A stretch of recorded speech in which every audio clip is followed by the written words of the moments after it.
Hello दोस्तों, कैसे हैं आप सब। होप आप सब अच्छे होंगे और मजे में होंगे। तो गाइस, मैं हूं आपका दोस्त रजत और आप देख रहे हो टेक्निकल रजत यूट्यूब चैनल। तो गाइस, आज की वीडियो काफ़ी इंटरेस्टिंग होने वाली है क्योंकि आज की वीडियो में हम स्विच्ड मोड पावर सप्लाई, जिसे हम एसएमपीएस भी बोलते हैं, उसको डिटेल में समझेंगे।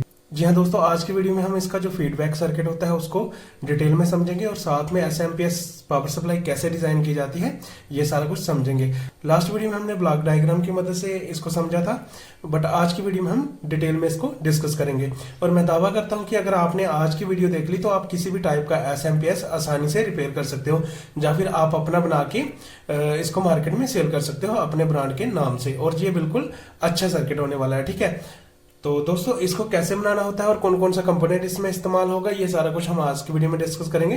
तो दोस्तों, वीडियो को एंड तक जरूर देखना ताकि आपको अच्छे से समझ आ सके, और वीडियो को स्किप बिल्कुल भी मत करना क्योंकि आपको वहां पे कंफ्यूजन क्रिएट हो सकती है, ठीक है। तो आपको कंफ्यूजन क्रिएट ना हो इसलिए मैं एक एक कंपोनेंट की डिटेल में नॉलेज आपको शेयर करूंगा, ठीक है। तो चलिए इसे समझ लेते हैं ज्यादा टाइम ना खराब करते हुए। तो दोस्तों, आप यहाँ पे देख पा रहे हो, यहाँ पे हमने इनपुट 220 वोल्ट या 230 वोल्ट, ये हमारे घर में एसी आती है, वो यहाँ पे 2 पॉइंट बनाए हैं, ठीक है। फेज होगा और एक न्यूट्रल होगा, ठीक है। बाकी का डायग्राम आपको यहाँ पे दिख रहा है। ये दोस्तों हमने ब्रिज रेक्टिफायर सर्किट बनाया है। ये हमारा फिल्टर कैपेसिटर जो इलेक्ट्रोलाइटिक कैपेसिटर होता है वो है, और ये दो है हमारे ट्रांजिस्टर, ठीक है। ये दोस्तों हमारा ऑप्टो कपलर है। ये हमारा जीनर डायोड है। ये अगेन इलेक्ट्रोलाइटिक कैपेसिटर है। ये भी हमारा डायोड है। और दोस्तों, ये हमारा ट्रांसफार्मर है, ठीक है दोस्तों। तो इतने से कंपोनेंट के साथ हमारा एसएमपीएस पावर सप्लाई आसानी से बन जाएगा, ठीक है। अब इसको डिजाइन करने का क्या तरीका होता है, कैसे इसका सर्किट बनाया जाता है, ये सारा कुछ अभी हम एक्सप्लेन करते हैं। तो दोस्तों, अक्सर मेरी वीडियो थोड़ी लंबी हो जाती है क्योंकि मैं चाहता हूं कि आपको कंप्लीट समझ आ सके, क्योंकि मैंने भी यूट्यूब पे कई बार वीडियो देखता हूं तो उसमें डीप में नॉलेज नहीं शेयर की जाती है। वो आपको सिर्फ सर्किट बना के बता देते हैं, उसके बाद हमें कंफ्यूजन रहती है और अगर हम कमेंट भी करते हैं तो वो रिप्लाई भी नहीं करते हैं। तो दोस्तों, मैं काफी रिसर्च करके ये सर्किट लाता हूं और आपको अच्छे से समझाने की कोशिश करता हूं। इसकी वजह से वीडियो थोड़ी लंबी हो जाती है, इसके लिए मैं माफी चाहता हूं। तो चलिए हम एसएमपीएस पावर सप्लाई की सर्किट को समझना करते हैं शुरू। तो दोस्तों, आप यहाँ पे देख पा रहे हो, ये हमारा प्राइमरी सेक्शन जिसको हम इनपुट सेक्शन भी बोलते हैं। यहाँ पे हमने प्रोटेक्शन ली है, ये मैंने पिछली वीडियो में भी बताया था। ये आप देख पा रहे हो, ये हमारा इनपुट है एसी 230 वोल्ट जो हमारे घरों में आता है, ठीक है। उसके आगे ये दोस्तों हमारा ड्रम कॉइल है। ये हमारा फ्यूज रजिस्टर है जिसका जो वैल्यू है वो 10 ओम या 68 ओम के आसपास होने वाला है, ठीक है। इसको हम यूज करते हैं एज ए फ्यूज, ठीक है। तो एक यहाँ पे एमओबी है, ठीक है दोस्तों। अब ये तीनों कंपोनेंट देखते हैं कैसे है, ये हम आपको बता देते हैं। तो दोस्तों, मेरे पास ये एलईडी का एक पावर सप्लाई है। तो इसमें आप ये ब्लू वाला जो कंपोनेंट दिख रहे हैं इसको हम बोलते हैं एमओबी, मेटल ऑक्साइड वेरिएस्टर, ठीक है दोस्तों। इसका फुल फॉर्म ये होता है। और इसके साथ ही आपको एक रजिस्टर दिख रहा होगा, ये 68 ओम का रजिस्टर है। तो ये दोस्तों हमारा फ्यूज रजिस्टर के काम आता है, ठीक है। और जो ये ड्रम कॉइल आपको दिख रहा है जिसको हम इंडक्टर कॉइल भी बोलते हैं, ये कैसा दिखता है ये भी हम आपको बता देते हैं दोस्तों। तो ये दोस्तों कुछ इस तरह से दिखता है, ये आपको दिख रहा होगा, ये ब्लैक वाला जिस पे टेप हुई है, ये हमारा ड्रम कॉइल है। ये 5 mH का है, तो आप इसका इस्तेमाल इसमें कर सकते हो, ठीक है दोस्तों। तो दोस्तों, इसका काम ये होता है कि ये करंट में होने वाली फ्लक्चुएशन को कंट्रोल करता है, ठीक है दोस्तों। फ्यूज रजिस्टर का इस्तेमाल दोस्तों हम वोल्टेज अगर ज्यादा आ जाती है तो ये खुद बर्न हो जाता है, बाकी आपके सर्किट को आगे प्रोटेक्ट कर देता है, ठीक है। और ये रहा दोस्तों एमओबी जिसको हम बोलते हैं मेटल ऑक्साइड वेरिएस्टर। ये भी दोस्तों सेमीकंडक्टर मटेरियल का बना होता है। ये दोस्तों अगर आपके घर में शॉर्ट सर्किट हो जाता है तो उससे आपके सर्किट को प्रोटेक्ट करता है, ठीक है दोस्तों। होप आपको दोस्तों प्राइमरी प्रोटेक्शन की समझ आ गई होगी, ठीक है। इसके बाद दोस्तों यहाँ पे ब्रिज रेक्टिफायर सर्किट है। सबसे पहले तो इसके कनेक्शन कर लेते हैं कि कैसे करनी है। तो दोस्तों ध्यान से देखना, ये है हमारा जो टर्मिनल एसी लाइन का, ठीक है। इससे हमने एक वायर लेना है और इस इंडक्टर की एक टर्मिनल के साथ हमने कनेक्ट कर देनी है, जैसा कि हमने डायग्राम में करा है, ठीक है। होप आपको यहां तक समझ आ गया होगा। और जो दूसरा टर्मिनल है दोस्तों, वहां से एक वायर लेनी है और इस रजिस्टर का एक टर्मिनल है जो हमारा फ्यूज रजिस्टर है उसके साथ कनेक्ट कर देनी है। होप आपको यहां तक अच्छे से समझ आ गई होगी। अब ये जो हमारा एमओबी है इसको हमने अपनी जो इनपुट एसी होती है उसके पैरेलल में कनेक्ट करना होता है। मतलब एसी के जो दोनों पॉइंट है उसके साथ इसके दोनों टर्मिनल कनेक्ट करने होते हैं, ठीक है। इसकी कोई भी पोलैरिटी नहीं होती है, आप किसी भी साइड इसको लगा सकते हो, ठीक है। तो ये इसके दो टर्मिनल है। तो ये हमने यहाँ पे इस लाइन के साथ कनेक्ट कर दिया एसी इनपुट के साथ, और दूसरा हमने यहाँ पे इस लाइन के साथ कनेक्ट कर दिया। ठीक है, होप आपको यहाँ तक समझ आ गई होगी। ठीक है, तो हमारा जो प्रोटेक्शन सर्किट है वो बिल्कुल कंप्लीट है। अब इस प्रोटेक्शन सर्किट के बाद आपको यहाँ पे मिल रहा है AC, proper AC input voltage. ठीक है, तो अब हमने क्या करना है, अब हमारा ये ब्रिज रेक्टिफायर सर्किट है। तो दोस्तों ब्रिज रेक्टिफायर सर्किट एक तो इस तरह का आता है जो एसएमडी होता है, ये आप देख पा रहे हो, इसके 4 टर्मिनल है। तो एक इस तरह का आता है, अगर ये आपके पास नहीं है तो इसको आप 4 डायोड का इस्तेमाल करके भी बना सकते हैं, जैसा कि हमने इस सर्किट में बनाया है, ये आप देख पा रहे हो। ठीक है, यहाँ पे जो डायोड होता है दोस्तों उसके ऊपर एक सिल्वर पट्टी होती है, ये आप देख पा रहे हो, एक साइड इसकी सिल्वर पट्टी होती है और एक साइड इसका पूरा ब्लैक होता है। जिस साइड सिल्वर पट्टी होती है दोस्तों वो इसका कैथोड होता है, मतलब इसका एन टाइप सेमीकंडक्टर होता है, और जिस साइड ब्लैक होता है इसका पी टाइप सेमीकंडक्टर होता है, मतलब एनोड होता है। ठीक है, होप आपको यहाँ तक समझ आ गई होगी। तो आप डायग्राम में यहाँ पे देख पा रहे हो, यहाँ पे हमने जो ब्राड किया है वो इसका कैथोड टर्मिनल है, मतलब एन टाइप सेमीकंडक्टर है। ठीक है, और आप यहाँ पे देख पा रहे हो जिस पॉइंट पे 2 डायोड का एन टाइप सेमीकंडक्टर कनेक्ट हो रहा है वहां से हमें आउटपुट का पॉजिटिव मिल जाएगा। ठीक है, और यहां पे हमें 2 डायोड का पी टाइप सेमीकंडक्टर कनेक्ट होता हुआ मिल रहा है इस पॉइंट में, यहां से हमें नेगेटिव का आउटपुट मिल जाएगा। ठीक है, जहां पे एक डायोड का पी टाइप सेमीकंडक्टर है और एक डायोड का एन टाइप सेमीकंडक्टर है, वहां पे हमने एसी इनपुट देना है, यहां पे भी और यहां पे भी। ठीक है, तो हम एसी इनपुट को यहां पे कनेक्ट कर देते हैं। ठीक है, तो हमने ये वाला टर्मिनल यहां से लिया और इसके साथ यहां पे कनेक्ट कर दिया। ठीक है दोस्तों, होप आपको यहां तक समझ आ गई होगी। ठीक है, अब हमारा जो प्राइमरी प्रोटेक्शन है एसएमपीएस पावर सप्लाई का वो भी कंप्लीट हो चुका है। हमारा जो एसी से डीसी में कन्वर्जन है वो भी यहाँ पे हो चुका है, क्योंकि ब्रिज रेक्टिफायर हमें प्रॉपर डीसी वोल्ट दे देगा। और दोस्तों यहाँ पे जो डीसी वोल्ट आउट होगी वो होगी 311 वोल्ट। ठीक है दोस्तों, अब आप सोचोगे कि यहाँ पे तो सर हमने 220 या 230 वोल्ट दिए और यहाँ पे 311 वोल्ट कैसे हो जाएगी। ठीक है, तो वो दोस्तों इसकी होती है पीक वोल्टेज। ठीक है, तो पीक वोल्टेज से मेरा मतलब दोस्तों ये है, सपोज करो ये आपके घरों में आने वाला एसी है। ठीक है, ये एसी का वेवफॉर्म कुछ इस तरह से होता है, आपको पता ही होगा, है ना दोस्तों। तो इसका ये जो पीक पॉइंट होता है जो सेंटर में, जो ऊपर जो इसका पॉजिटिव हाफ साइकिल होता है उसमें जो सेंटर में जो पीक पॉइंट होता है हाईएस्ट वोल्टेज, वो होती है इसकी 311 वोल्टेज। ठीक है, तो इसी को हम पीक वोल्टेज बोलते हैं। तो जो हमारा ब्रिज रेक्टिफायर के बाद जो डीसी वोल्टेज आता है वो इसका पीक वोल्टेज होता है, मतलब 311 वोल्ट होता है। ठीक है, अब इस 311 वोल्ट को हमने फिल्टर करना होता है इलेक्ट्रोलाइटिक कैपेसिटर की मदद से। जी हाँ दोस्तों, यहाँ पे तो डीसी कन्वर्ट हो गया, अब आपको पोलैरिटी वाला कैपेसिटर यहाँ पे इस्तेमाल करना है। ठीक है, तो ये हमने यहाँ पे एक कैपेसिटर ले लिया। ठीक है, इस कैपेसिटर की वैल्यू होगी दोस्तों 400 वोल्ट 2.2 यूएफ। ठीक है, ध्यान से सुनिएगा, 400 वोल्ट 2.2 यूएफ, क्योंकि हमने जो हमारी वोल्टेज है उससे ज्यादा वैल्यू का कैपेसिटर ही यहाँ पे इस्तेमाल करना है। ठीक है, तो इसका कनेक्शन कैसे होगा ये हम कर लेते हैं। तो ये हमारा इलेक्ट्रोलाइटिक कैपेसिटर का पॉजिटिव टर्मिनल है। अब आपको मैं बता भी देता हूं कि इलेक्ट्रोलाइटिक कैपेसिटर दिखने में कैसा होता है। तो दोस्तों इसी सर्किट में मैं आपको बता देता हूं, ये जो आपको कैपेसिटर दिख रहा है ये होता है इलेक्ट्रोलाइटिक कैपेसिटर। ठीक है, इसकी एक साइड नेगेटिव होती है, ये आप देख पा रहे हो, एक कैपेसिटर पे एक पट्टी होती है। ठीक है, जिस साइड ये पट्टी होती है ये इसका नेगेटिव टर्मिनल होता है और जहां पे प्लेन होता है ये इसका पॉजिटिव टर्मिनल होता है। सभी कैपेसिटर दोस्तों इसी तरह के होते हैं इलेक्ट्रोलाइटिक। ये आप देख पा रहे हो, एक और कैपेसिटर है मेरे पास, इस पे भी एक वाइट पट्टी है, तो ये इसका नेगेटिव टर्मिनल है और दूसरा वाला इसका पॉजिटिव टर्मिनल है।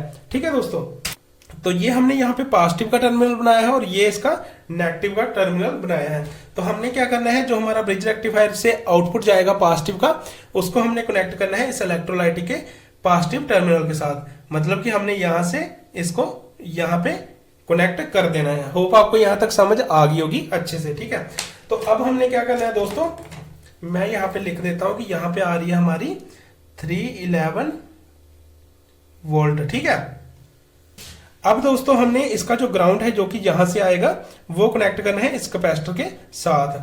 तो हम यहां से एक वायर ले लेते हैं अंदर से ही। ठीक है दोस्तों, तो यहां से हमने बाहर निकाल ली और ये वायर हमने कनेक्ट कर दी इस कैपेसिटर के नेगेटिव टर्मिनल के साथ। ठीक है, होप आपको यहां तक समझ आ गई होगी। ठीक है दोस्तों, यहां तक क्लियर है। अब आगे चलते हैं हम। ठीक है, तो जहां तक दोस्तों हमारा प्राइमरी प्रोटेक्शन हो गया, ब्रिज रेक्टिफायर से कन्वर्जन भी होगी एसी टू डीसी की, आगे हमारा जो आउटपुट है वो फिल्टर भी हो चुका है पूरी तरह से। अब जो फिल्ट्रेशन के बाद जो हमारी वोल्टेज है वो कहां पे कनेक्ट होगी ये हम आपको बताते हैं, ठीक है। तो आप यहां पे ट्रांसफार्मर देख पा रहे हो, ठीक है। ये ट्रांसफार्मर दोस्तों इस तरह का होता है, ये आप देख पा रहे हो। मैं 2-3 सर्किट आपको दिखा देता हूं। जैसे ये हमारे पास सर्किट है तो इसमें ये ट्रांसफार्मर लगा है, ये है। एक और मेरे पास यहाँ पे सर्किट है, ये इसका ये ट्रांसफार्मर है। तो ये ट्रांसफार्मर दोस्तों हमने यहाँ पे ड्रा कर रखा है। इसमें आपको 3 वाइंडिंग दिख रही होगी, ठीक है दोस्तों। एक वाइंडिंग ये है, एक वाइंडिंग ये है और एक वाइंडिंग ये है। इसको हम बोलते हैं प्राइमरी वाइंडिंग, इसको हम बोलते हैं सेकेंडरी वाइंडिंग और इसको हम बोलते हैं एक्सिलरी कॉइल, ठीक है दोस्तों। इसका क्या काम होता है ये हम आगे वीडियो में डिस्कस करेंगे, ठीक है। होप आपको यहां तक समझ आ गई होगी, ठीक है। तो अब हमने क्या करना है, जो दोस्तों हमारा यहां से पॉजिटिव आएगा फिल्टर होके, उसका जो पॉजिटिव टर्मिनल है वो हमने इस कॉइल के साथ कनेक्ट कर देना है, ठीक है। तो चलिए अभी हम इसको कनेक्ट कर लेते हैं। तो हम दोस्तों इसको बाहर से ही ले जाते हैं इस साइड से, ताकि यहां पे आपको कंफ्यूजन ना हो। तो हमने ये वायर यहां से ले ली, इस इलेक्ट्रोलाइटिक कैपेसिटर के पॉजिटिव टर्मिनल के साथ यहां से ले आए एक वायर और इसको हमने इस कॉइल के साथ कनेक्ट कर दिया। होप आपको यहां तक समझ आ गई होगी, ठीक है दोस्तों। तो इतना आपको समझ आ गया कि हमने कैसे इसको कनेक्ट करना है। ये इसके जो प्राइमरी कॉइल है उसके साथ हमारी पॉजिटिव वाइप भी पूरी तरह से कनेक्ट हो चुकी है। और जो प्राइमरी कॉइल का जो नेगेटिव टर्मिनल है, मतलब जो उसका दूसरा टर्मिनल है, अभी नेगेटिव तो नहीं है, नेगेटिव हम देंगे इसमें। जो प्राइमरी कॉइल का दोस्तों दूसरा टर्मिनल है उसको हमने कनेक्ट किया है। ये आप देख पा रहे हो, हमने यहाँ पे एक ट्रांजिस्टर बनाया है इस ट्रांजिस्टर के कलेक्टर पिन के साथ, ठीक है दोस्तों। तो ये जो यहाँ पे हमने ट्रांजिस्टर इस्तेमाल करा है दोस्तों, ये एनपीएन ट्रांजिस्टर है, ठीक है दोस्तों। अगर आप एनपीएन ट्रांजिस्टर के बारे में नहीं जानते तो हम डिस्क्रिप्शन में इसका लिंक दे देंगे। हमने ऑलरेडी वीडियो डिटेल में इस पे बनाई है, तो आप उस वीडियो को जरूर देखें ताकि आपको एनपीएन ट्रांजिस्टर की वर्किंग पूरी तरीके से समझ आ सके, ठीक है दोस्तों। हमने बिल्कुल इजी वे के साथ आपको समझाया और हिंदी में समझाया ताकि आपको समझ आ सके, एक एक स्टेप को बारीकी से आपको समझाया, ठीक है। लिंक मैं डिस्क्रिप्शन में दे दूंगा, आप उस वीडियो को भी जरूर देखना, ठीक है। अब हमारा जो प्राइमरी वाइंडिंग है वो कंप्लीट हो चुका है, ठीक है। तो इसके बाद दोस्तों हम इसकी जो सेकेंडरी वाइंडिंग है, ये वाली आउटपुट वाली, इस पे भी डिस्कशन कर। तो दोस्तों आप यहाँ पे देख पा रहे हो जो हमारी सेकेंडरी वाइंडिंग है उसके साथ हमने एक डायोड को कनेक्ट करा है, ठीक है दोस्तों। इस डायोड का काम दोस्तों ये है, ये रेक्टिफायर करेगा इस आउटपुट को, ठीक है दोस्तों। मतलब यहां से सिर्फ पॉजिटिव वोल्टेज को ही क्रॉस होने देगा, ठीक है। तो ये जो जहां पे डायोड इस्तेमाल हुआ है दोस्तों, यहाँ पे नॉर्मल जो पीएन जंक्शन डायोड होता है वो नहीं है दोस्तों। ये देखने में आपको वैसा ही लगेगा कि ये पीएन जंक्शन डायोड है, लेकिन दोस्तों यहाँ पे इस्तेमाल होगा शॉर्टकी डायोड, ठीक है दोस्तों। शॉर्टकी डायोड दोस्तों हम इसलिए इस्तेमाल करते हैं क्योंकि जो इसका वोल्टेज ड्रॉप है वो बहुत ही ज्यादा कम होता है, जिसकी वजह से इसका जो स्विचिंग टाइम होता है वो बहुत ही कम होता है और ये हाई फ्रिक्वेंसी को स्विच करवा सकती है, ठीक है दोस्तों। होप आपको यहां तक समझ आ गया होगा, ठीक है। तो दोस्तों लास्ट वीडियो में हमने आपको बताया था कि जो एसएमपीएस पावर सप्लाई होती है वो हाई फ्रीक्वेंसी पे काम करती है। तो अगर हम यहाँ पे आउटपुट पे जो नॉर्मल डायोड लगाते हैं तो उसका जो टाइम होता है स्विच करवाने का वो थोड़ा सा ज्यादा होता है as compare to Schottky diode, ठीक है। जिससे हमारी आउटपुट में थोड़ा सा डिले आ सकता है, ठीक है दोस्तों।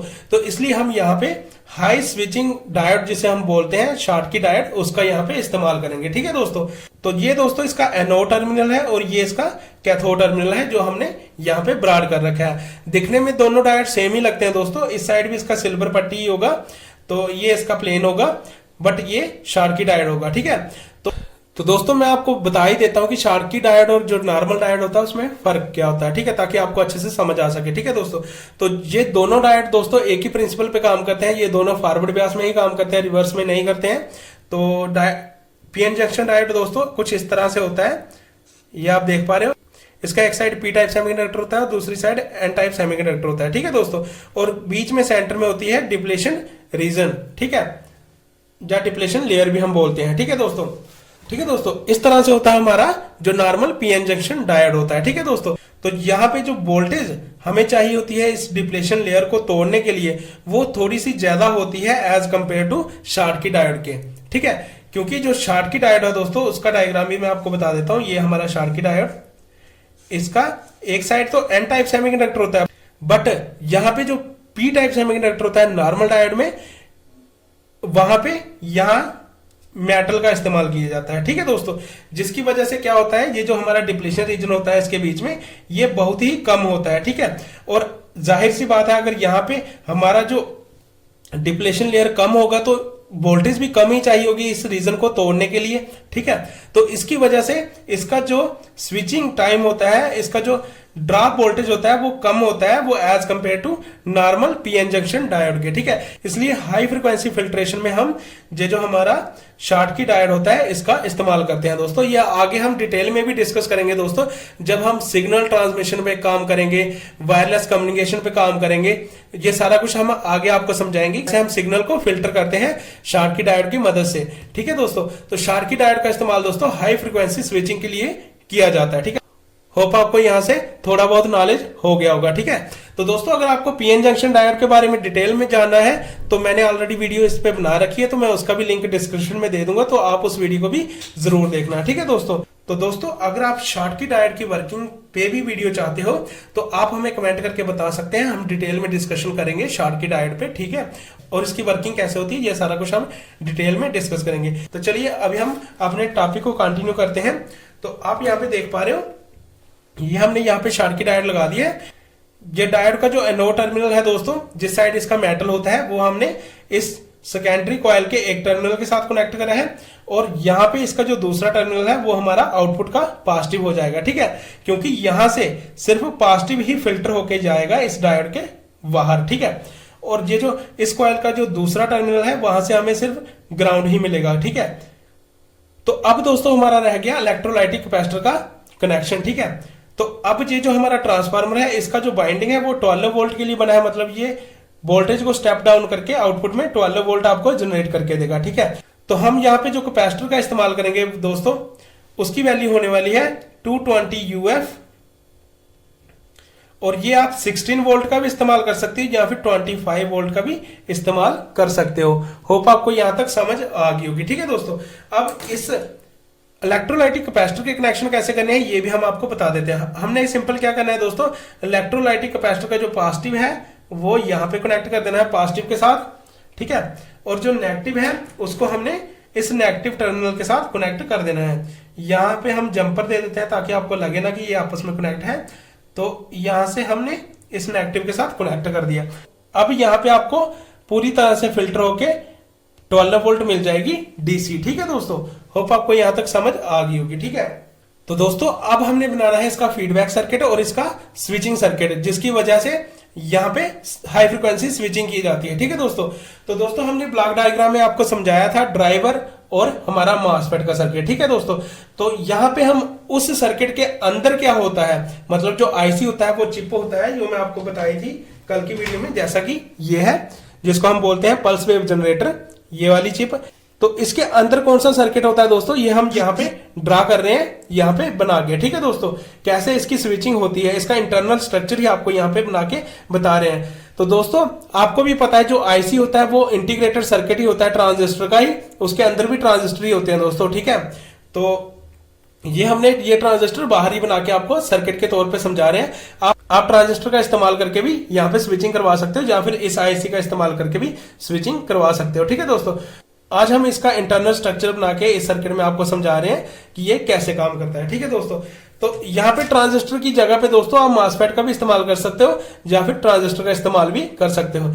ये दोस्तों जो ट्रांजिस्टर होते हैं एनपीएन ट्रांजिस्टर होंगे, और ये हाई वोल्टेज के लिए ट्रांजिस्टर होंगे। ठीक है, इसकी जो वैल्यू होने वाली है वो मैं आपको बता देता हूं दोस्तों। इस ट्रांजिस्टर की जो वैल्यू होने वाली है वो होने वाली है लगभग 13, मैं यहां पे लिख देता हूं 13003। ठीक है दोस्तों, तो आप ये वाला ट्रांजिस्टर भी इस्तेमाल कर सकते हो, या फिर और किसी वैल्यू को भी इस्तेमाल कर सकते हो। शर्त यह है कि आपको हाई वोल्टेज और साथ में एनपीएन ट्रांजिस्टर ही लेना है। ठीक है, तो यहां पे भी दोस्तों आपने एनपीएन ट्रांजिस्टर ही लेना है। तो दोस्तों आप यहां पे देख पा रहे हो इस वाली जो हमारी प्राइमरी कॉइल है उसका जो सेकंड वाला टर्मिनल है वो यहां पे कनेक्ट है, और इस टर्मिनल के साथ हमने यहां पे ग्राउंड कनेक्ट कर रखी है। तो दोस्तों आप यहां पे देख पा रहे हो ये जो हमारा ये ग्राउंड टर्मिनल है उसको हमने यहां से ग्राउंड कर दिया है, और यहां पे हमने ले लिया है ये ग्राउंड, ठीक है। मतलब ये कनेक्शन और ये कनेक्शन कनेक्ट है आपस में, पीसीबी के थ्रू हो सकते हैं या फिर आप इसको डायरेक्ट वायर के साथ भी कनेक्ट कर सकते हो। इस सर्किट में कंफ्यूजन ना हो इसलिए हमने यहाँ पे ग्राउंड का सिंबल बना दिया ताकि आपको पता चले कि ये टर्मिनल इसके साथ कनेक्ट है डायरेक्ट, ठीक है, ग्राउंड के साथ, ठीक है। और आप यहाँ पे देख पा रहे हो इस ग्राउंड के साथ यहाँ पे हमने एक रजिस्टर का इस्तेमाल करा है। इस रजिस्टर की वैल्यू दोस्तों होने वाली है 10 ओम, ठीक है। होप आपको यहां तक समझ आ गया होगा, ठीक है। अब आप यहां पे देख पा रहे हो ये हमारी एक्सिलरी कॉइल है ना, इसका जो एक टर्मिनल है वो इस रजिस्टर के एक टर्मिनल के साथ डायरेक्ट कनेक्ट है, ये आप यहां पे देख पा रहे हो। ये ग्राउंड का एक टर्मिनल हमने दोस्तों इस रजिस्टर के एक टर्मिनल के साथ कनेक्ट किया है और इस रजिस्टर का दूसरा टर्मिनल हमने एक्सिलरी कॉइल की एक टर्मिनल के साथ डायरेक्ट कनेक्ट कर दिया। होप आपको यहां तक समझ आ गई होगी, ठीक है। तो दोस्तों आप यहां पे देख पा रहे हो जो एक्सिलरी कॉइल का जो दूसरा वाला टर्मिनल है वो हमने यहां से लेके एक डायोड यहां पे हमने कनेक्ट करा है। डायोड का ये टर्मिनल दोस्तों हमारा एनोड है और ये टर्मिनल हमारा कैथोड है, ठीक है। इस डायोड को दोस्तों हम बोलते हैं small signal fast switching diode, ठीक है, इसको हम स्विचिंग डायोड बोलते हैं और इसकी वैल्यू होने वाली है 4148 IN 4148। दिखने में दोस्तों ये पूरा जीना डायोड की तरह ही लगता है, जैसा ये जीना डायोड होता है ना ऑरेंज कलर का, वैसा ही दिखने में ये लगता है। मैं आपको दिखा भी देता हूं ये किस तरह से दिखता है। तो ये देखिए दोस्तों इस सर्किट में ये लगा है ऑरेंज वाला कंपोनेंट, ये आपको दिख रहा है। इसकी एक साइड पे यहाँ पे ब्लैक पट्टी है और एक साइड पूरी ऑरेंज है, ठीक है। तो ये जो ब्लैक पट्टी ये इसका कैथोड है और पूरा ऑरेंज जो है वो इसका एनोड है, ठीक है। तो आप यहाँ पे देख पा रहे हो ये इसका जो पूरा ऑरेंज है जिस साइड वो हमने इस टर्मिनल के साथ कनेक्ट किया है और इसका जो ब्लैक पट्टी है जो इसका कैथोड है वो हमने यहां से आउटपुट में ले लिया है। तो इसका काम भी दोस्तों यहाँ पे वोल्टेज को रेक्टिफाई करना है। इसका जो आउटपुट निकलेगा दोस्तों वो पॉजिटिव का निकलेगा, ठीक है। ये हमने यहाँ पे पॉजिटिव वायर बना रखी है रेड कलर की, ठीक है। और इसके साथ दोस्तों हमने एक और इलेक्ट्रोलाइटिक कैपेसिटर का इस्तेमाल करना है, ये आप देख पा रहे हो ये हमने यहाँ पे कैपेसिटर बना रखा है। ये कैपेसिटर का पॉजिटिव है, ठीक है, और ये कैपेसिटर का नेगेटिव है। और यहाँ पे आप देख पा रहे हो जो कैपेसिटर का नेगेटिव है उसको हमने डायरेक्ट इस ग्राउंड के साथ कनेक्ट किया है। तो दोस्तों आप यहाँ पे देख पा रहे हो हमने क्या किया है, इस कॉइल से जो वोल्टेज जनरेट होगी वो इस डायोड जिसको हम स्विचिंग डायोड बोलते हैं उससे फिल्टर होकर यहाँ पे पहुंचेगी पॉजिटिव, और इस जो हमारी आउटपुट आई पॉजिटिव और नेगेटिव उसके एक पैरेलल में हमने यहाँ पे एक इलेक्ट्रोलाइटिक कैपेसिटर लगा दिया है, ठीक है। तो अब हमने क्या किया है दोस्तों, यहां से ही हमने एक ग्राउंड वायर ले लिया और यहाँ पे हमने कनेक्ट कर दिया है इस वाले ट्रांजिस्टर के अमीटर टर्मिनल के साथ। होप आपको यहां तक समझ आ गई होगी, ठीक है दोस्तों। अब आप यहां पे देख पा रहे हो यहां से डायरेक्ट पॉजिटिव इस कॉइल के साथ कनेक्ट है और ये ग्राउंड भी यहां पे कनेक्ट है डायरेक्ट, और इस रजिस्टर के थ्रू दोस्तों यहां पे आप देख पा रहे हो इस अमीटर टर्मिनल के साथ ये ग्राउंड डायरेक्ट कनेक्ट है, ठीक है। बट दोस्तों यहां पे अभी ये इस ट्रांजिस्टर के अंदर कनेक्ट नहीं है, ठीक है दोस्तों, क्योंकि आपको पता ही है एनपीएन ट्रांजिस्टर तब काम करता है जब जहां पे इसके बेस पे एक स्मॉल पॉजिटिव वोल्ट दी जाती है, ठीक है दोस्तों। जब यहाँ पे एक स्मॉल पॉजिटिव वोल्टेज दी जाती है तब हमारा ये एमीटर और कलेक्टर आपस में अंदर कनेक्ट हो जाता है, मतलब ये क्लोज सर्किट बन जाता है जिससे यहाँ की ग्राउंड ट्रांसफर होके यहाँ पे पहुंच जाती है इसके कलेक्टर टर्मिनल पे। बट यहाँ पे हमने अभी कोई भी पॉजिटिव वोल्टेज नहीं दी है जिसकी वजह से ये एमीटर वाला जो ग्राउंड कनेक्ट है यहाँ पे वो कलेक्टर पे नहीं पहुंचा है अभी, ठीक है, जिसकी वजह से यहाँ पे कोई भी वोल्टेज जनरेट नहीं हुई है हमारी आउटपुट पे, ठीक है। अब इसको कैसे स्विच करवाना है ये हम आपको आगे बताते हैं, ठीक है दोस्तों। तो अब हम क्या करेंगे, अब हम इसका सर्किट बना लेते हैं, इस वाले ट्रांजिस्टर को हम इनपुट दे देते हैं पॉजिटिव की स्मॉल वोल्टेज की, ठीक है। तो अब हम क्या करेंगे, हम दोस्तों अब क्या करेंगे, यहां पे एक रजिस्टर बना लेते हैं। ये हमने यहां पे एक रजिस्टर बना दिया, ये आप देख पा रहे हो। तो इस रजिस्टर का एक टर्मिनल दोस्तों हमने इस ट्रांजिस्टर के बेस टर्मिनल के साथ कनेक्ट कर देना। होप आपको यहां तक समझ आ गया होगा, ठीक है दोस्तों। अब इस जो रजिस्टर है इसकी वैल्यू क्या होने वाली है दोस्तों, ये हम आपको बता देते हैं। इसकी वैल्यू होने वाली है लगभग 2 मेगा ओम, ठीक है, मेगा ओम।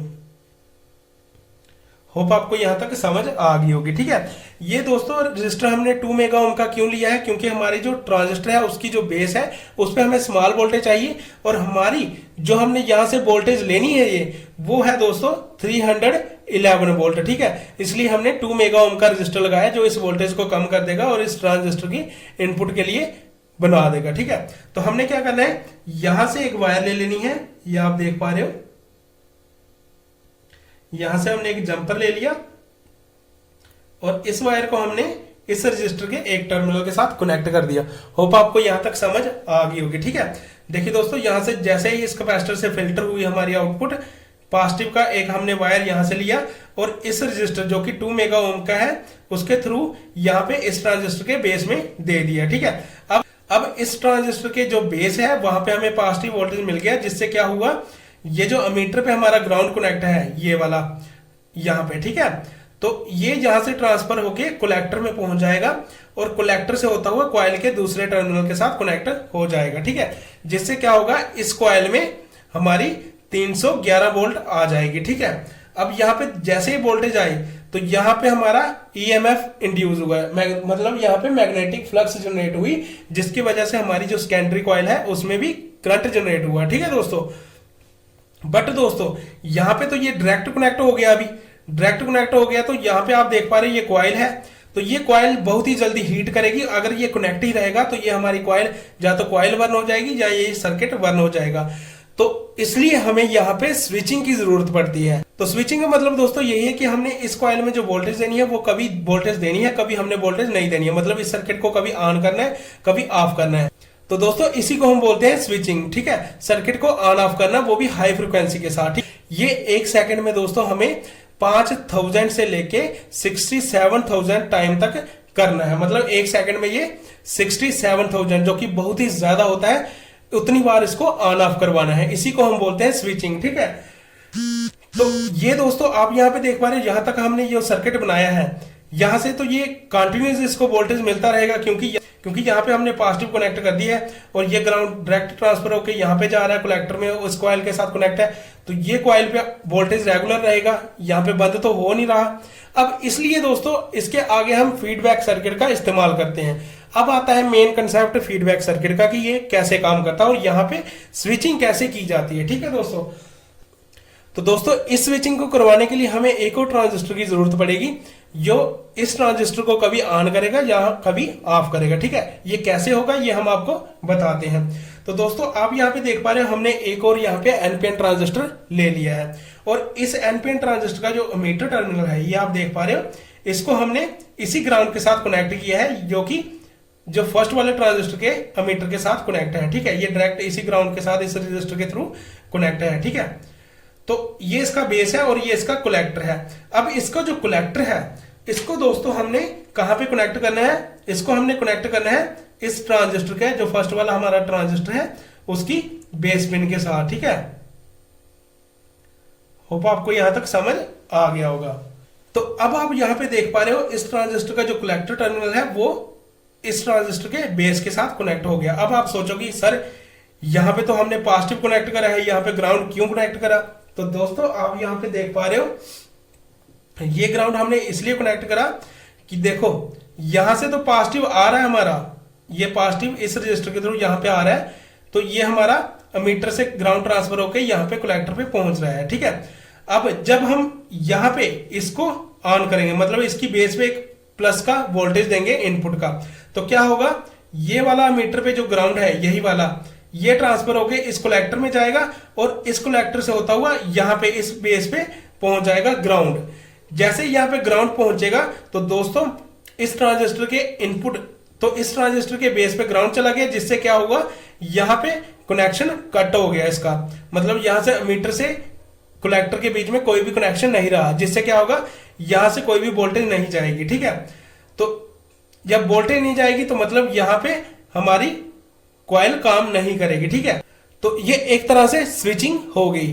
यहां पे जैसे हमने इसको ऑन करा, यहां से पॉजिटिव वोल्टेज आ गई यहां पे और ये ऑन हुआ। दूसरे टाइम पे दोस्तों यहां पे हमने पॉजिटिव सिग्नल दे दिया, जिससे यहां पे ग्राउंड पहुंच गई और ये ऑफ हो गया। ठीक है, इससे यहां पे स्विचिंग होना स्टार्ट हो जाएगी, मतलब एक टाइम पे ऑन होगी, एक टाइम पे ऑफ होगी। और ये कैसे होगा दोस्तों, ये तो आगे मेन फंडा है इस ऑप्टो कपलर का, ठीक है, और इस ऑक्सिलरी कॉइल का। ठीक है दोस्तों, ये अभी हम समझ लेते हैं। ठीक है, तो आप यहाँ पे देख पा रहे हो एक यहाँ पे हमने जीनर डायोड बनाया है। तो ये दोस्तों जीनर डायोड है 11 वोल्ट का, ठीक है। ये इसकी ब्लैक साइड है, मतलब इसका कैथोड है, और ये इसका एनोड है। तो हमने क्या करना है, इस जीनर डायोड का जो कैथोड है उसको कनेक्ट करना है इस पॉजिटिव टर्मिनल के साथ, ठीक है। हम यहां से एक जंपर ले लेते हैं, ये जंपर ले लिया, और इस जीनर डायोड का जो कैथोड है वो हमने आउटपुट जो हमारा 12 वोल्ट है उसके साथ कनेक्ट कर दिया पॉजिटिव के, ठीक है। अब जो इसका जो दूसरा टर्मिनल है वो दोस्तों हमने कनेक्ट करना है ये हमारा जहां पे ऑप्टोकपलर बनाया है उसके एक टर्मिनल के साथ, ठीक है। तो ऑप्टोकपलर दोस्तों क्या होता है ये भी हम आपको बता देते हैं ताकि आपको किसी तरह की कंफ्यूजन ना रहे। तो ये जो सर्किट आप यहाँ पे देख पा रहे हो, इसमें ये वाला जो कंपोनेंट आपको दिख रहा है इसी को हम बोलते हैं ऑप्टोकपलर दोस्तों, ठीक है। तो ये दोस्तों ऑप्टोकपलर काम कैसे करता है इसके ऊपर भी हमने डिटेल में वीडियो बना रखी है। उस वीडियो का लिंक भी मैं डिस्क्रिप्शन में दे दूंगा, आप उस वीडियो को भी जरूर देखें। काफी अच्छे से समझाया है दोस्तों हमने उस वीडियो में ऑप्टोकपलर को, इसका इंटरनल स्ट्रक्चर कैसा होता है ये हमने सारा कुछ एक्सप्लेन करा है, वो भी हिंदी में और बिल्कुल सरल भाषा में, ठीक है। तो आप उस वीडियो को भी जरूर देखना। तो दोस्तों मैं आपको फिर भी यहाँ पे बता देता हूँ, ये हमारा जो ऑप्टोकपलर है इसके अंदर एक इंफ्रारेड एलईडी होती है और एक होता है फोटो डिटेक्टर, ठीक है। यहाँ पे आप देख पा रहे हैं यहाँ पे हमारा है एलईडी इंफ्रारेड, ठीक है। तो ये एलईडी का पॉजिटिव टर्मिनल है वो हमने इस जीनर डायोड के पॉजिटिव के साथ कनेक्ट कर दिया, ठीक है। ये आप देख पा रहे हो यहाँ से पॉजिटिव गया, इस जीनर डायोड से होता हुआ इस एलईडी के पॉजिटिव टर्मिनल के साथ कनेक्ट हो गया है। अब जो इसके अंदर जो फोटो डायोड के अंदर एलईडी है उसका जो नेगेटिव टर्मिनल है दोस्तों वो हमने कनेक्ट करना है इस ग्राउंड टर्मिनल के साथ, ठीक है। आउटपुट की जो ग्राउंड है उसके साथ ही कनेक्ट कर देना है, ठीक है। तो मेरी ड्राइंग इतनी अच्छी नहीं है तो ड्राइंग को इग्नोर ही करना दोस्तों। होप आपको यहां तक समझ आ गया होगा। अभी हमने जो फोटो डिटेक्टर का जो हमारा एलईडी है उसको हमने वोल्टेज दे दी है जिससे हमारा जो एलईडी ग्लो हो जाएगा, ठीक है। ये फोटो डिटेक्टर दोस्तों काम क्या करता है और इसका इस्तेमाल क्यों किया जाता है, तो इसका इस्तेमाल किया जाता है दोस्तों प्रोटेक्शन के लिए। यहाँ पे आप देख पा रहे हो इनपुट सेशन और आउटपुट सेशन में किसी भी तरीके का कनेक्शन ना रहे, इसलिए हम इसका इस्तेमाल करते हैं, ठीक है दोस्तों। आप यहाँ पे देख पा रहे हो ये दोनों कॉइलें अलग है, ये मैग्नेटिक फ्लक्स की वजह से ही यहाँ से वोल्टेज क्रॉस हो रही है, इनका डायरेक्ट कोई भी कनेक्शन नहीं है। बट अगर हम इस ऑप्टोकपलर का इस्तेमाल नहीं करते और यहाँ से हम ये फीडबैक इस सर्किट को दे देते, तो अगर बाई चांस यहाँ पे शॉर्ट सर्किट हो जाता है किसी वजह से, तो यहाँ से जो वोल्टेज है वो क्रॉस होके अगर यहाँ पे ऑप्टोकपलर नहीं होगा तो ये सीधी आउटपुट में जाएगी, और आउटपुट पे अगर कोई आपकी डिवाइस जैसे आपका कोई मतलब MP3 स्टीरियो या कोई ऐसी डिवाइस जो आपकी कनेक्ट है वो कनेक्ट है जो सिर्फ 12 वोल्ट पे ऑपरेट होती है, वहां पे डायरेक्ट यहाँ पे AC वोल्टेज पहुंच जाएगी और आपकी वो डिवाइस खराब हो जाएगी, ठीक है। ऐसा ना हो इसलिए हम यहाँ पे ऑप्टोकपलर की प्रोटेक्शन लेते हैं। इसका काम दोस्तों ये होता है कि ये दो सर्किट को, इनपुट सर्किट और आउटपुट सर्किट को आइसोलेट रखता है, ठीक है। यहाँ पे कोई भी फिजिकल कॉन्टैक्ट नहीं होता है, ठीक है। ये कैसे काम करता है ये हम आपको बताते हैं। जैसे ही ये एलईडी ग्लो होती है दोस्तों तो इसके सामने यहाँ पे एक फोटो डिटेक्टर होता है, ये लाइट यहाँ से ट्रांसमिट होके इस फोटो डिटेक्टर पे पड़ती है, ये आप देख पा रहे हो। तो इस फोटो डिटेक्टर में दोस्तों कनेक्शन बन जाता है, मतलब इस टर्मिनल और इस टर्मिनल के बीच में कनेक्शन बन जाता है, ठीक है। तो ऐसे ये काम करता है। ये कैसे काम करेगा ये हम आपको अभी बताते हैं आगे, ठीक है। तो अब मेन काम आता है दोस्तों हमारा एक्सिलरी कॉइल का, ठीक है। तो ये हमारी एक्सिलरी कॉइल है, तो इसका जो पॉजिटिव है जो कि यहाँ पे निकलेगा, जो मैंने आपको ऑलरेडी बता रखा है, वहां से हमने एक वायर ले लेनी है। ये हमने यहां से जंपर दे दिया और इस वायर को दोस्तों हमने कनेक्ट कर दिया ऑप्टोकपलर के इस टर्मिनल के साथ, ठीक है। होप आपको यहां तक समझ आ गया होगा, ठीक है। अब दोस्तों जो ऑप्टोकपलर का जो फोर्थ टर्मिनल है ये वाला जो रह गया अभी, इसको हमने कहां पे कनेक्ट करना है, तो हमने यहां से एक वायर ले लेनी है, इसके साथ कनेक्ट करनी है, और यहाँ पे एक रेजिस्टर लगाया हमने 1 किलो ओम का, ठीक है। होप आपको यहाँ पे दिख रहा होगा 1 किलो ओम, ठीक है। तो इस रजिस्टर का जो दूसरा टर्मिनल है दोस्तों वो हमने कनेक्ट कर देना है इस ट्रांजिस्टर के बेस टर्मिनल के साथ। होप आपको यहां तक समझ आ गया होगा। तो अब दोस्तों हमारा ये सर्किट सारा लगभग बन चुका है, ठीक है। अब इसका वर्किंग आपको समझा देते हैं कि ये कैसे काम करेगा, ये पूरा सर्किट, इसकी स्विचिंग कैसे होगी, ठीक। तो दोस्तों आप यहाँ पे देख पा रहे हो हमारा ये जो पॉजिटिव है ये इस कॉइल के इस टर्मिनल के साथ कनेक्ट है और ग्राउंड भी यहाँ पे कनेक्ट हो जाएगा, क्योंकि यहाँ से हमारा पॉजिटिव इस रजिस्टर के थ्रू होता हुआ इस बेस पे पहुंचेगा। तो ये वाला जो ग्राउंड है हमारा, जो जहाँ पे कनेक्ट है, तो ये ट्रांसफर होकर कलेक्टर में जाएगा और इस वाइंडिंग में हमारी वोल्टेज होगी, जिसकी वजह से मैग्नेटिक फील्ड प्रोड्यूस होगा और ये इस सेकेंडरी कॉइल में भी हमारी वोल्टेज प्रोड्यूस होगी। ठीक है दोस्तों, तो जैसे ही इस दोस्तों सेकेंडरी कॉइल में वोल्टेज प्रोड्यूस होगी, उसकी वजह से हमारी जो ऑक्सिलरी कॉइल है इसमें भी वोल्टेज जनरेट होगी। ठीक है, मतलब जब ये ऑन है तब यहाँ पे भी वोल्टेज जनरेट हुई और यहाँ पे भी वोल्टेज जनरेट हुई। ठीक है, ये वोल्टेज जनरेट हुई दोस्तों, यहाँ से रेक्टिफायर होकर ये वाला पॉजिटिव हमारा इस ऑप्टो कपलर के पास पहुंचा इस टर्मिनल के साथ, और इस टर्मिनल से ये होता हुआ यहां से इस रजिस्टर के थ्रू इस वाले ट्रांजिस्टर के बेस टर्मिनल पे पहुंच गया। जैसे यहाँ पे ये पहुंचा तो यहाँ से ग्राउंड ऑलरेडी कनेक्ट है, तो इस ट्रांजिस्टर के एमीटर से ये ग्राउंड होता हुआ कलेक्टर पे पहुंचेगा और यहाँ पे पहुंच जाएगा। ठीक है, अब आप यहाँ पे देख पा रहे हो, यहाँ पे 2 मेगा ओम का रजिस्टर है और यहाँ पे डायरेक्ट ग्राउंड कनेक्ट है। तो आपको पता ही जो वोल्टेज होती है वो सरल रास्ता ढूंढती है जहां पे कम रेजिस्टेंस हो। ठीक है, तो यहाँ पे हाई रेजिस्टेंस है तो यहाँ से पॉजिटिव ट्रांसफर नहीं होगा, तो ये ग्राउंड यहाँ पे पहुंच जाएगा, मतलब फर्स्ट नंबर वाले ट्रांजिस्टर पे हमारा ग्राउंड आ जाएगा इसकी बेस पे, जिसकी वजह से एमीटर और कलेक्टर के बीच में कनेक्शन बंद हो जाएगा और हमारी यहाँ पे कोई भी वोल्टेज नहीं पहुंचेगी, जिसकी वजह से ये कॉइल हमारी ऑफ हो जाएगी। और जब ये कॉइल ऑफ होगी तो हमारी सेकेंडरी कॉइल में भी कोई भी आउटपुट नहीं बनेगी और हमारी ऑक्सिलरी कॉइल में भी कोई भी वोल्टेज नहीं बनेगी।